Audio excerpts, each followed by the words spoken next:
ಒಂದು ನಿಮಿಷ ಊಹಿಸ್ಕೊಳ್ಳಿ, ಸಾವಿರಾರು ವರ್ಷಗಳ ಹಿಂದೆ ಒಂದು ದೊಡ್ಡ ಗುಂಪು ಒಬ್ಬ ಮಹಾನ್ ಬೋಧಕನ ಬಳಿ ಬರ್ತಾರೆ.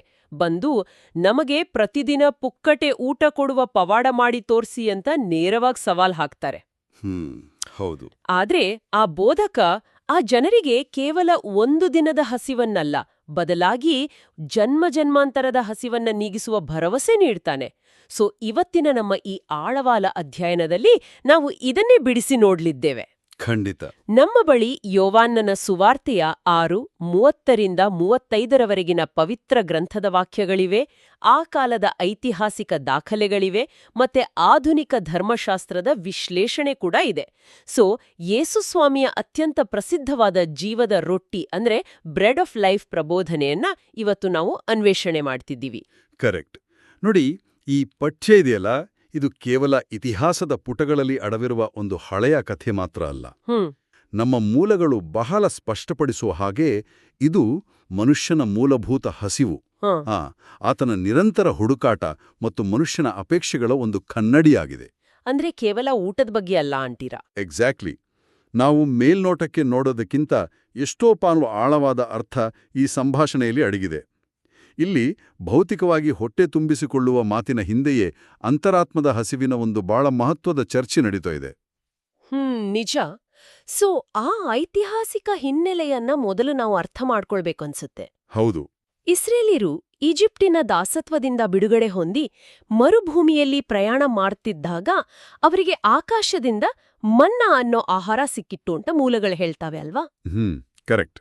ಸೊ ಯಹೂದ್ಯರ ದೃಷ್ಟಿಯಲ್ಲಿ ಮೋಶೆ ಅತಿ ದೊಡ್ಡ ಪ್ರವಾದಿ, ಮತ್ತೆ ಆತನೇ ತಮಗೆ ಆ ಮರುಭೂಮಿಯಲ್ಲಿ ಆಹಾರ ಒದಗಿಸಿದ ಅನ್ನೋ ಒಂದು ಬಲವಾದ ನಂಬಿಕೆ ಅವರಲ್ಲಿತ್ತು. ಹೌದು. ಇದು ಹೇಗಿದೆ ಅಂದ್ರೆ ಚುನಾವಣಾ ಸಮಯದಲ್ಲಿ ಜನನಾಯಕನೊಬ್ಬನಿಗೆ ವೋಟ್ ಹಾಕೋಕೆ ಜನರು ಉಚಿತ ಪಡಿತರ ಅಥವಾ ಫ್ರೀ ಬೀಸ್ ಅಂತಾರಲ್ಲ, ಉಡುಗೊರೆಗಳನ್ನ ಕೇಳ್ತಾರಲ್ಲ, ಲೈಕ್ ಫ್ರೀ ಗಿಫ್ಟ್ಸ್. ಹೌದು. ಅದೇ ತರಹನೇ ಇದೆ ಅಲ್ವಾ? ಮೇಲ್ನೋಟಕ್ಕೆ ಹಾಗೆ ಅನ್ಸೋದು ಸಹಜ. ಯಾಕಂದ್ರೆ ಮನುಷ್ಯನ ಮನಸ್ಥಿತಿ ಯಾವಾಗ್ಲೂ ತಕ್ಷಣದ ಪರಿಹಾರಗಳ ತಲೆ ವಾಲತ್ತೆ. ಆ ಜನರು ಏನಂದುಕೊಂಡ್ರು ಅಂದ್ರೆ, ಯೇಸು ನಿಜಕ್ಕೂ ಒಬ್ಬ ರಾಜಕೀಯ ಅಥವಾ ದೈಹಿಕ ರಕ್ಷಕ ಆಗಿದ್ದರೆ ಅವರು ಮೋಶೆಗಿಂತ ದೊಡ್ಡ ಅದ್ಭುತವನ್ ಮಾಡಬೇಕು ಅನ್ನೋದು ಅವರ ಸವಾಲಾಗಿತ್ತು. ಓಹೋ. ಮೋಶೆ 40 ವರ್ಷಗಳ ಕಾಲ ಮನ್ನಾ ಕೊಟ್ರೆ ಯೇಸು ಅದಕ್ಕಿಂತ ಮಿಗಿಲಾಗಿ ಪ್ರತಿದಿನ ಪುಕ್ಕಟೆ ಆಹಾರ ನೀಡಬೇಕು ಅಂತ ಅವ್ರು ಎಕ್ಸ್ಪೆಕ್ಟ್ ಮಾಡ್ತಿದ್ರು. ಆದ್ರೆ ಒಂದ್ ನಿಮಿಷ, ಇಲ್ಲಿ ನಾನು ಸ್ವಲ್ಪ ಅಡ್ಡ ಬರ್ತೀನಿ. ಆ ಚುನಾವಣಾ ಹೋಲಿಕೆ ಸ್ವಲ್ಪ ಅತಿ ಅನಿಸ್ವಲ್ವಾ? ಹೇಗೆ? ಯಾಕಂದ್ರೆ ಆ ಜನರು ಮರುಭೂಮಿಯಲ್ಲಿ ಅಕ್ಷರಶಃ ಹಸಿವಿನಿಂದ ಸಾಯ್ತಾ ಇರ್ಲಿಲ್ವಾ? ಹಸಿವಿನಿಂದ ಬಳಲ್ತಿರುವ ಜನರು ಮೊದಲಿಗೆ ತಮ್ಮ ಭೌತಿಕ ಹಸಿವನ್ನ ನೀಗಿಸುವ ಪವಾಡವನ್ನ ನಿರೀಕ್ಷಿಸೋದು ಸಹಜ ತಾನೆ. ಅವರನ್ನ ಕೇವಲ ಉಚಿತ ಸವಲತ್ತು ಕೇಳುವ ಗುಂಪಿಗೆ ಹೋಲಿಸೋದು ಸರಿಯೇ? ಇದು ಬಹಳ ಅತ್ಯುತ್ತಮವಾದ ಪ್ರಶ್ನೆ. ಮರುಭೂಮಿಯ ಕಥೆನೇ ಬೇರೆ. ಆದ್ರೆ ನಮ್ಮ ಇಂದಿನ ಮೂಲಗಳ ಪ್ರಕಾರ ಯೇಸುವಿನ ಬಳಿ ಬಂದ ಈ ಗುಂಪಿನ ಪರಿಸ್ಥಿತಿ ಅದಾಗಿರ್ಲಿಲ್ಲ. ಅಂದ್ರೆ ಅವರು ಹಸಿವಿನಿಂದ ಬಳಲ್ತಾ ಇರ್ಲಿಲ್ವಾ? ಇಲ್ಲ. ಅದೇ ಇಲ್ಲಿನ ಇಂಟ್ರೆಸ್ಟಿಂಗ್ ಪಾಯಿಂಟ್. ಈ ಚರ್ಚೆ ನಡೆಯೋದಕ್ಕೆ ಸರಿಯಾಗಿ ಹಿಂದಿನ ದಿನ ಅಷ್ಟೇ ಯೇಸು 5 ರೊಟ್ಟಿ ಮತ್ತು 2 ಮೀನುಗಳಿಂದ 5,000 ಜನರಿಗೆ ಹೊಟ್ಟೆ ತುಂಬ ಊಟ ಹಾಕಿದ್ರು. ಮಾಡಿದ ಜನರೇ ಮರುದಿನ ಯೇಸುವನ್ನ ಹುಡುಕೊಂಡು ಬಂದಿದ್ರು. ಓಹೋ, ಅಂದ್ರೆ ಅವರು ಆ ಕ್ಷಣಕ್ಕೆ ಹಸಿವಿನಿಂದ ಸಾಯ್ತಾ ಇರ್ಲಿಲ್ಲ, ಬದಲಾಗಿ ಅವರು ಯೇಸುವನ್ನ ಪ್ರತಿದಿನ ಪುಕ್ಕಟೆ ಊಟ ಕೊಡುವ ಒಂದು ದೈವಿಕ ಎಟಿಎಂ ತರ ನೋಡ್ತಾ ಇದ್ರು. ವಾವ್, ದೈವಿಕ ಎಟಿಎಂ. ಈಗ ವಿಷಯ ಸ್ಪಷ್ಟವಾಗ್ತಿದೆ. ಅಂದ್ರೆ ನಿನ್ನೆ ಊಟ ಕೊಟ್ಟಿದ್ರಿ, ಇವತ್ತು ಇನ್ನೇನು ಹೊಸ ಮ್ಯಾಜಿಕ್ ಮಾಡ್ತೀರಿ ಅಂತ ಕೆಳಕ್ಕೆ ಬಂದಿದ್ರು. ಹೌದು, ಮೋಶೆಗಿಂತ ದೊಡ್ಡವನು ಅಂತ ಸಾಬೀತುಪಡಿಸಲು ಆತನಿಗಿಂತ ದೊಡ್ಡ ಮ್ಯಾಜಿಕ್ ಮಾಡ್ಬೇಕಿತ್ತು ಅಲ್ವಾ? ಎಕ್ಸಾಕ್ಟ್ಲಿ. ಆದರೆ ನಮ್ಮ ಮೂಲಗಳು ಇಲ್ಲಿ ಎತ್ತಿ ತೋರಿಸುವ ಬಹುಮುಖ್ಯ ಅಂಶ ಏನಂದ್ರೆ, ಜನಗಳಲ್ಲಿದ್ದ ಆ ಮೂಲ ನಂಬಿಕೆ ಸಂಪೂರ್ಣವಾಗಿ ತಪ್ಪಾಗಿತ್ತು. ಮರುಭೂಮಿಯಲ್ಲಿ ಆ ಮನ್ನಾ ಕೊಟ್ಟದ್ದು ಮೋಶೆ ಅಲ್ಲ, ಬದಲಿಗೆ ದೇವರು. ಮೋಶೆ ಕೇವಲ ದೇವರ ಒಂದು ಸಾಧನ ಆಗಿದ್ದ ಅಷ್ಟೇ. Okay, right. ಯೇಸು ಆ ಜನರ ಐತಿಹಾಸಿಕ ತಪ್ಪು ತಿಳುವಳಿಕೆಯನ್ನ ತಿದ್ದುತ್ತಾ ಮರುಭೂಮಿಯಲ್ಲಿ ಮನ್ನಾ ಕೊಟ್ಟವನು ತನ್ನ ತಂದೆಯಾದ ದೇವರು ಅಂತ ಸ್ಪಷ್ಟಪಡಿಸ್ತಾರೆ. ಸರಿ, ಮನ್ನಾ ಕೊಟ್ಟದು ಮೋಶೆಯಲ್ಲ, ದೇವರು ಎನ್ನುವುದನ್ನ ಆ ಜನರು ಒಪ್ಕೊಂಡ್ರು ಅಂತಾನೆ ಇಟ್ಕೊಳ್ಳೋಣ. ಆದ್ರೆ ಯೇಸು ಅಲ್ಲಿಗೆ ನಿಲ್ಸಲ್ವಲ್ಲ ವಿಷಯನ. ಆ ಹಳೆ ಮನ್ನಾ ಕೇವಲ ಒಂದು ನೆರಳು ಅಥವಾ ಸಂಕೇತವಾಗಿತ್ತು, ಆದ್ರೆ ಈಗ ಬಂದಿರೋದು ನಿಜವಾದ ರೊಟ್ಟಿ ಅಂತ ಹೇಳ್ತಾರೆ. ಹೌದು, ನೆರಳು ಮತ್ತು ನಿಜ.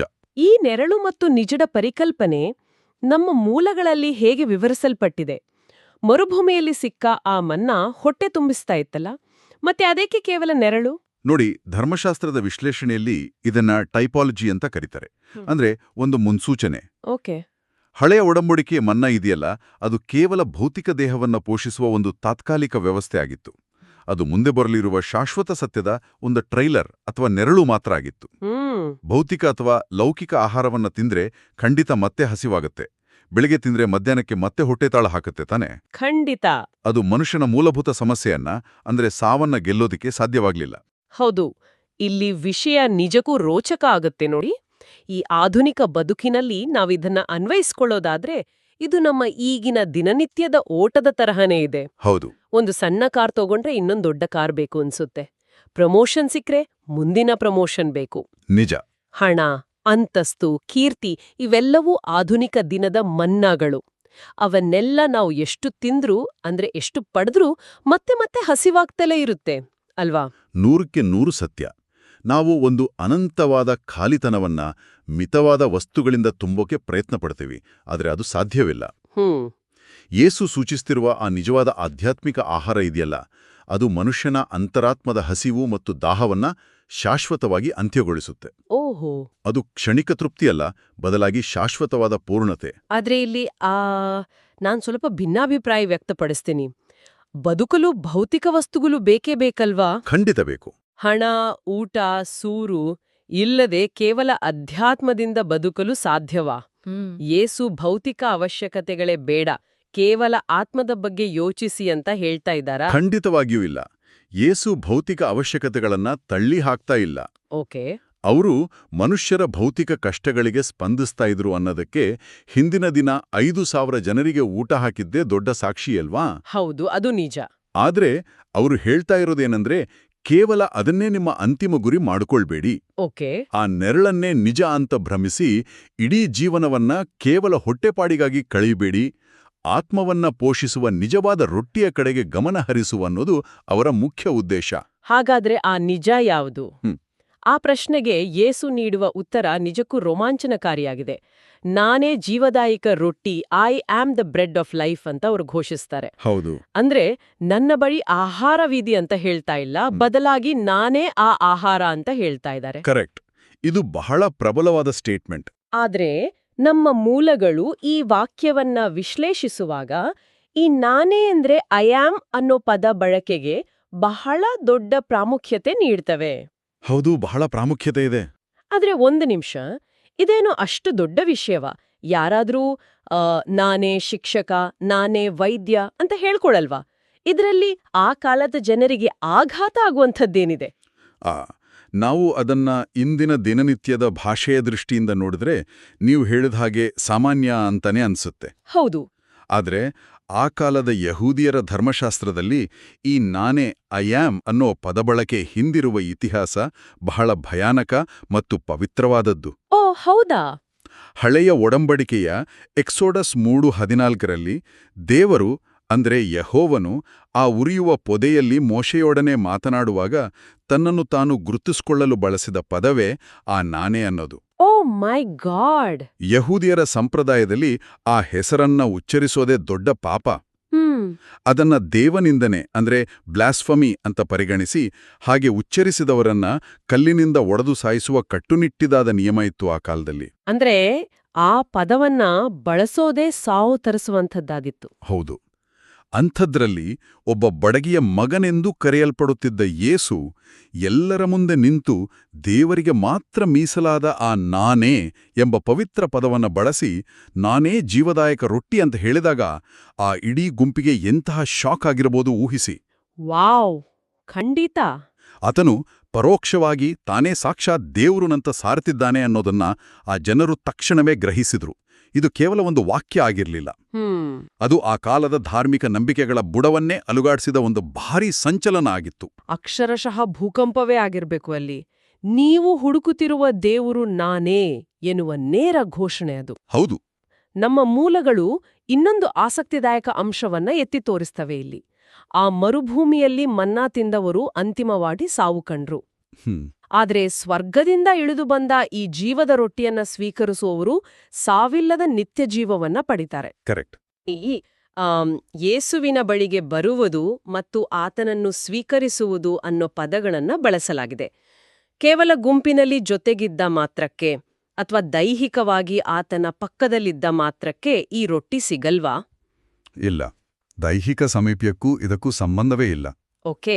ಯೇಸುವಿನ ಸುತ್ತ ಸಾವಿರಾಳು ಜನರಿದ್ರು. ಅವರು ಯೇಸುವನ್ನ ಮುಟ್ತಿದ್ರು, ಆತನ ಮಾತುಗಳನ್ನ ನೇರವಾಗಿ ಕೇಳ್ತಾ ಇದ್ರು. ಆದರೆ ಅವರೆಲ್ಲರೂ ಆತನನ್ನ ಸ್ವೀಕರಿಸಿದ್ರು ಅಂತ ಹೇಳಕ್ಕಾಗಲ್ಲ. ಮೂಲಗಳು ಸ್ಪಷ್ಟಪಡಿಸುವ ಹಾಗೆ ಬರುವುದು ಅಂದ್ರೆ ಆತನ ವಾಕ್ಯಗಳನ್ನ ಸಂಪೂರ್ಣವಾಗಿ ನಂಬುವುದು ಮತ್ತು ಆತನ ಬಲಿದಾನದಲ್ಲಿ ವಿಶ್ವಾಸ ಇಡುವುದು. ಓಹೋ, ಅಂದ್ರೆ ಜಸ್ಟ್ ಫಿಸಿಕಲ್ ಆಗಿ ಅಲ್ಲ. ಹೌದು, ಇದು ಕೇವಲ ತಲೆಯಲ್ಲಿ ಹೌದು ಅಂತ ಒಪ್ಪಿಕೊಳ್ಳುವ ಬೌದ್ಧಿಕ ಪ್ರಕ್ರಿಯೆ ಅಲ್ಲ. ಇದು ಆತ್ಮದ ಸಂಪೂರ್ಣ ಶರಣಾಗತಿ. ರೈಟ್. ಯೇಸು ನೀಡುವ ಆ ನಿತ್ಯ ಜೀವ ಅನ್ನೋದು ಕೇವಲ ದೈಹಿಕವಾಗಿ ಸಾವೇ ಬರದಂತೆ ಮಾಡುವುದಲ್ಲ, ಬದಲಾಗಿ ದೇವರೊಂದಿಗಿನ ಮುರಿಯದ ಶಾಶ್ವತವಾದ ಸಂಬಂಧ. ಸರಿ, ಇದೆಲ್ಲ ಕೇಳಿದಾಗ ಒಂದು ದೊಡ್ಡ ಪ್ರಶ್ನೆ ಮೂಡುತ್ತೆ. ಈ ಜೀವದ ರೊಟ್ಟಿಯನ್ನ ತಿನ್ನುವುದು ಅಂದ್ರೆ ಏನು? ಇದನ್ನ ಸ್ವಲ್ಪ ಸರಳವಾಗಿ ಹೇಳಬಹುದಾ? ಅಂದ್ರೆ ಭಾನುವಾರ ಚರ್ಚ್ನಲ್ಲಿ ನಡೆಯುವ ಆಚರಣೆಗೂ ಈ ಯೋವಾನನ ಸುವಾರ್ತೆಯ ವಾಕ್ಯಗಳಿಗೂ ನೇರ ಸಂಬಂಧ ಇದೆಯಾ? ಹೌದು, ಅತ್ಯಂತ ನೇರವಾದ ಸಂಬಂಧ ಇದೆ. ಧರ್ಮಶಾಸ್ತ್ರದ ವಿಶ್ಲೇಷಣೆಗಳ ಪ್ರಕಾರ ಯೋವಾನನ ಸುವಾರ್ತೆಯ ಈ ಭಾಗ ಇದೆಯಲ್ಲ, ಇದು ಮುಂದೆ ನಡೆಯಲಿರುವ ಕೊನೆಯ ಭೋಜನ ಅಂದ್ರೆ ಲಾಸ್ಟ್ ಸಪ್ಪರ್ ಮತ್ತು ಪವಿತ್ರ ಬಲಿಪೂಜೆಗೆ ಹಾಕಿದ ಭದ್ರವಾದ ಬುನಾದಿಯಾಗಿದೆ. ಓ ಹಾಗಾ? ಆ ಕ್ಷಣದಲ್ಲಿ ಯೇಸು ಆಧ್ಯಾತ್ಮಿಕ ವಿಶ್ವಾಸದ ಬಗ್ಗೆ ಮಾತನಾಡ್ತಾ ಇದ್ರು. ಆದರೆ ಮುಂದೆ ರೊಟ್ಟಿ ಮತ್ತು ದ್ರಾಕ್ಷಾರಸವನ್ನ ತೆಗೆದುಕೊಂಡು ಇದು ನನ್ನ ಶರೀರ, ಇದು ನನ್ನ ರಕ್ತ ಅಂತ ಹೇಳಿದಾಗ ಆ ಆಧ್ಯಾತ್ಮಿಕ ಸತ್ಯವು ಒಂದು ಭೌತಿಕ ಆಚರಣೆಯಾಗಿ ಮಾರ್ಪಡ್ತು. ಅಂದ್ರೆ ಮರುಭೂಮಿಯಲ್ಲಿ ಆ ಮನ್ನಾ ಹೇಗೆ ಆ ಜನರ ಭೌತಿಕ ಹಸಿವನ್ನ ಇಂಗಿಸಿತ್ತೋ ಹಾಗೆ ಇಂದಿಗೂ ಆ ರೊಟ್ಟಿ ಮತ್ತು ದ್ರಾಕ್ಷಾರಸದ ಮೂಲಕ ಯೇಸು ವಿಶ್ವಾಸಿಗಳ ಆಧ್ಯಾತ್ಮಿಕ ಹಸಿವನ್ನ ಇಂಗಿಸುತ್ತಿದ್ದಾರೆ ಅಂತಾಯ್ತಲ್ವಾ? ಎಕ್ಸಾಕ್ಟ್ಲಿ, ಸರಿಯಾಗಿ ಗ್ರಹಿಸಿದ್ದೀರಿ. ಪವಿತ್ರ ಬಲಿಪೂಜೆಯ ರಹಸ್ಯ ಅಡಗಿರುವುದೇ ಇಲ್ಲಿ. ವಿಶ್ವಾಸಿಗಳ ದೃಷ್ಟಿಯಲ್ಲಿ ಅದು ಕೇವಲ ಒಂದು ಹಳೆಯ ಘಟನೆಯ ನೆನಪಿನ ಆಚರಣೆ ಅಲ್ಲ. ಓಕೆ. ಬದಲಾಗಿ ಜೀವಂತವಾಗಿರುವ ದೇವರೊಡನೆ ನೇರವಾಗಿ ಬೆರೆಯುವ ಒಂದು ದಿವ್ಯ ಪ್ರಕ್ರಿಯೆ. ಆ ರೊಟ್ಟಿಯನ್ನ ಸ್ವೀಕರಿಸುವಾಗ ಮನುಷ್ಯನ ಆತ್ಮದಲ್ಲಿ ದೈವಿಕ ಜೀವವು ಸಂಚರಿಸುತ್ತೆ. ವಾವ್! ಭೌತಿಕ ಮನ್ನಾ ದೇಹವನ್ನ ಉಳಿಸಿದರೆ, ಈ ಜೀವದ ರೊಟ್ಟಿ ಆತ್ಮವನ್ನ ರಕ್ಷಿಸುತ್ತೆ. ಇದು ನಮ್ಮ ಆಧುನಿಕ ಬದುಕಿಗೆ ಬಹಳ ಮುಖ್ಯ ಅನ್ಸುತ್ತೆ. ನಾವು ಪ್ರತಿದಿನ ಪ್ರಾರ್ಥನೆ ಮಾಡುವಾಗ, ದೇವರೇ ನನಗೆ ಆ ಕೆಲಸ ಕೊಡು, ನನ್ನ ಆರ್ಥಿಕ ಕಷ್ಟ ಪರಿಹರಿಸು, ಹೊಸ ಮನೆ ಕಟ್ಟಲು ಸಹಾಯ ಮಾಡು, ಹೀಗೆ ಕೇವಲ ಮನ್ನಾವನ್ನೇ ಕೇಳ್ತಾ ಇದ್ದೀವಿ ಅಲ್ವಾ? ಹೌದು, ಖಂಡಿತ. ಆ ಜನರು ಅಂಥ ರೊಟ್ಟಿನೇ ನಮಗೆ ಯಾವಾಗ್ಲೂ ಕೊಡಿ ಅಂತ ಕೇಳಿದಾಗ ಅವರು ಹೊಟ್ಟೆಪಾಡಿನ ಊಟದ ಬಗ್ಗೆ ಯೋಚಿಸ್ತಾ ಇದ್ರು. ಆದ್ರೆ ನಾವು ಕೇಳಬೇಕಾಗಿರುವುದು ಆತನನ್ನೇ, ಆತನ ಸಾನ್ನಿಧ್ಯವನ್ನೇ ಅಲ್ವಾ? ಹೌದು. ಈ ಐತಿಹಾಸಿಕ ಘಟನೆ ನಮ್ಮದೇ ಮನಸ್ಥಿತಿಯ ಪ್ರತಿಬಿಂಬ ಆಗಿದೆ. ನಮ್ಮ ಪ್ರಾರ್ಥನೆಗಳ ಸ್ವರೂಪ ಬದಲಾಗಬೇಕು. ಕರೆಕ್ಟ್. ಐಹಿಕ ಅದ್ಭುತಗಳಿಗಾಗಿ, ಕೇವಲ ಲಾಭಕ್ಕಾಗಿ ದೇವರನ್ನ ಹಿಂಬಾಲಿಸುವುದನ್ನ ಬಿಟ್ಟು ಆತನೇ ನಮ್ಮ ಜೀವನದ ಪೂರ್ಣತ್ವ ಅಂತ ನಂಬಿ ಮುನ್ನಡೆಯೋದು ನಿಜವಾದ ವಿಶ್ವಾಸ. ನಾವು ಕೇಳಬೇಕಾದದ್ದು ಕೇವಲ ಉಡುಗೊರೆಗಳನ್ನಲ್ಲ, ಬದಲಾಗಿ ಆ ಉಡುಗೊರೆ ನೀಡುವಾತನನ್ನೇ. ಎಂಥ ಅದ್ಭುತವಾದ ಪ್ರಯಾಣ ಇದಾಗಿತ್ತು. ನಾವು ಮರುಭೂಮಿಯ ಕಠಿಣ ಪರಿಸ್ಥಿತಿ ಮತ್ತು ಮೋಶೆಯ ಐತಿಹಾಸಿಕ ಹಿನ್ನೆಲೆಯಿಂದ ನಮ್ಮ ಚರ್ಚೆಯನ್ನ ಆರಂಭ ಮಾಡಿದೆವು. ಹೌದು.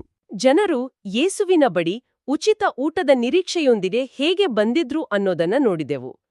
ಅಲ್ಲಿಂದ ನೆರಳು ಮತ್ತು ನಿಜದ ಆಳವಾದ ವಿಶ್ಲೇಷಣೆಯ ಮೂಲಕ ಮನುಷ್ಯನ ಎಂದಿಗೂ ಮುಗಿಯದ ಹಸಿವಿನ ಬಗ್ಗೆ ಅರಿತೆವು. ಖಂಡಿತ.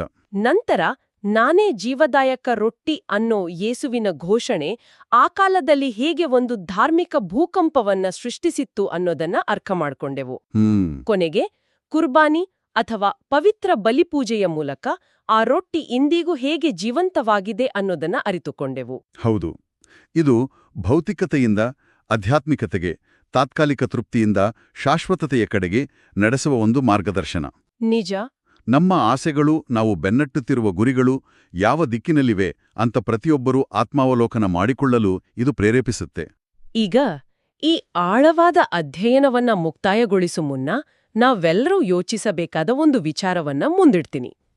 ಓಕೆ, ನಾವು ಹಿಂದಿನ ಚರ್ಚೆಯಲ್ಲಿ ಭೌತಿಕ ವಸ್ತುಗಳು ಮತ್ತು ಹಣದ ಬಗ್ಗೆ ಮಾತನಾಡಿದ್ವಿ. ಆದ್ರೆ ಇಂದು ನಾವು ಪ್ರತಿದಿನ ಬೆಳಗ್ಗೆ ಎಚ್ಚರವಾದ ತಕ್ಷಣ ಫೋನ್ ತೆಗೆದು ನೋಡ್ತೀವಿ ಅಲ್ವಾ? ಹೌದು, ಪ್ರತಿಯೊಬ್ಬರು ಮಾಡ್ತಾರೆ. ಅದೊಂದು ಆಧುನಿಕ ಡಿಜಿಟಲ್ ಮನ್ನಾ. ಹ್ಮ್ ಸೋಷಿಯಲ್ ಮೀಡಿಯಾದ ಪ್ರತಿ ನೋಟಿಫಿಕೇಶನ್, ಪ್ರತಿ ಲೈಕ್ ನಮಗೆ ಕ್ಷಣಿಕ ಖುಷಿ ಕೊಡುತ್ತೆ. ನಿಜ. ಆದರೆ ಮರುಕ್ಷಣವೇ ನಮ್ಮನ್ನ ಮತ್ತಷ್ಟು ಹಸಿದವರನ್ನಾಗಿ ಮಾಡುತ್ತೆ. ಇನ್ನೊಂದು ವಿಡಿಯೋ, ಇನ್ನೊಂದು ಪೋಸ್ಟ್ಗಾಗಿ ನಾವು ಹಾತೊರೆಯುವಂತೆ ಮಾಡುತ್ತೆ. ಇವೆಲ್ಲವೂ ತಿಂದಷ್ಟು ಹಸಿವಾಗುವ ನೆರಳುಗಳು. ಬಹಳ ಅದ್ಭುತವಾದ ಹೋಲಿಕೆ ಇದು. ಹಾಗಾದ್ರೆ ನಮ್ಮ ಅಂತರಾತ್ಮದ ನಿಜವಾದ ಹಸಿವನ್ನ ನೀಗಿಸಲು, ಆ ಶಾಶ್ವತವಾದ ನಿಜವಾದ ರೊಟ್ಟಿಯನ್ನ ಹುಡುಕಲು ನಾವು ಪ್ರತಿದಿನ ಸೇವಿಸ್ತಿರುವ ಯಾವೆಲ್ಲ ಡಿಜಿಟಲ್ ಮನ್ನಾಗಳನ್ನ ತ್ಯಜಿಸಬೇಕಾಗಬಹುದು? ಅಥವಾ ಕನಿಷ್ಠ ಪಕ್ಷ ಅವುಗಳ ಮೇಲಿನ ಅವಲಂಬನೆಯನ್ನ ಕಡಿಮೆ ಮಾಡಬೇಕಾಗಬಹುದು? ಸ್ವಲ್ಪ ಯೋಚಿಸಿ. ಖಂಡಿತ ಯೋಚಿಸಬೇಕಾದ ವಿಷಯ. ಈ ಆಳವಾದ ಅಧ್ಯಯನದಲ್ಲಿ ಜೊತೆಯಾಗಿದ್ದಕ್ಕಾಗಿ ಕೇಳುಗರಿಗೆ ತುಂಬು ಹೃದಯದ ಧನ್ಯವಾದಗಳು. ಮತ್ತೊಂದು ಕುತೂಹಲಕಾರಿ ವಿಷಯದೊಂದಿಗೆ ಮತ್ತೆ ಸಿಗೋಣ. ಅಲ್ಲಿಯವರೆಗೆ ನಮ್ಮ ನೈಜ ಹಸಿವು ಯಾವುದರ ಕಡೆಗಿದೆ ಅನ್ನೋದನ್ನ ಅನ್ವೇಷಿಸುತ್ತಲೇ ಇರೋಣ. ನಮಸ್ಕಾರ. ಪ್ರಿಯರೇ, ಈ ಚಾನೆಲ್ ಅನ್ನು ಸಬ್ಸ್ಕ್ರೈಬ್ ಮಾಡಿ ಪ್ರತಿದಿನ ದೇವರ ವಾಕ್ಯವನ್ನು ಆಲಿಸುತ್ತಾ ಅದನ್ನು ಇತರರೊಂದಿಗೆ ಹಂಚಿಕೊಳ್ಳಲು ನಮಗೆ ನೆರವಾಗಿರಿ. ಧನ್ಯವಾದಗಳು.